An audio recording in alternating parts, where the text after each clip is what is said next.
how to become empowered when you're triggered and can't function.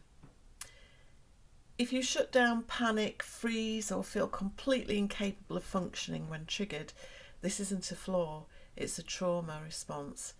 And these moments can hit us very hard in divorce recovery. By the end of this video, you will gain awareness about your emotional triggers and know how to deal with them effectively, rather than opt for our usual self-abandoning coping mechanisms that take us away from true healing and emotional freedom. Use the triggers to become empowered. Hello, I'm Sarah. I'm a clinical hypnotherapist and transformation coach.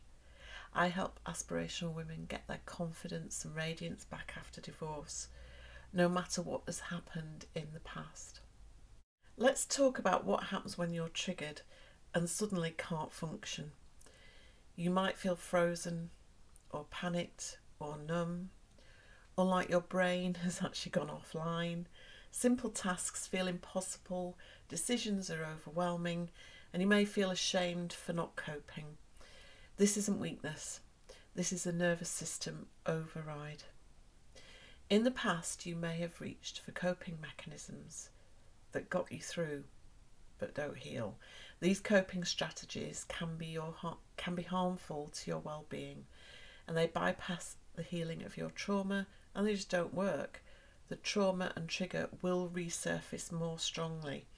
So what I mean is reaching for a glass of wine, recreational drug use, maybe issues with food, eating too much chocolate, shopping too much. These are all examples of self-abandoning behaviour. But there's another way to manage and heal these powerful triggers. When a trigger activates trauma, your body doesn't consult logic. It goes straight into survival, fight, flight, freeze or collapse. And once you're there, no amount of positive thinking will pull you out. So the first thing you need to do when triggered is to stop trying to function. Functioning is not the goal, but regulation is. So triggers are calling your attention, but not to be suppressed or ignored. They are asking to be felt safely. It's incredibly helpful to have a pre-chosen safe space to visualise in your mind's eye. Not one you've just invented in the moment, but one you've already identified as calming. Refer to my earlier video in the series, links in the description. This could be a memory of deep peace, a spiritual connection, or a natural environment, or simply a sense of being held by something larger than you. And as you breathe, you might imagine yourself there, or simply feel the qualities of that place in your body: safety, support, stillness and peace. This gives your nervous system something solid to orient to while the trigger moves through. You're not suppressing the trauma, you're holding it inside safely. You're observing it, you're not reliving. And that's how release happens without re-traumatization. You have your safe space, your refuge and anchor. And if you would like to take your healing to the next level after divorce, I've created a special meditation to help you identify your sanctuary space. It's free to download. There's a link in the comments. One of the most powerful things you can do is stay with yourself instead of trying to escape the experience. To sit with, observe and witness what is going on for you in your body, to feel the feels. And once you allow the feeling to be felt to its fullest, it clears. And this is where true healing happens. Every time you meet a trigger with presence rather than self-abandonment, you teach your nervous system something new. I can survive this. I'm not alone anymore. I don't have to shut down to stay safe. I can feel the feels and still be okay.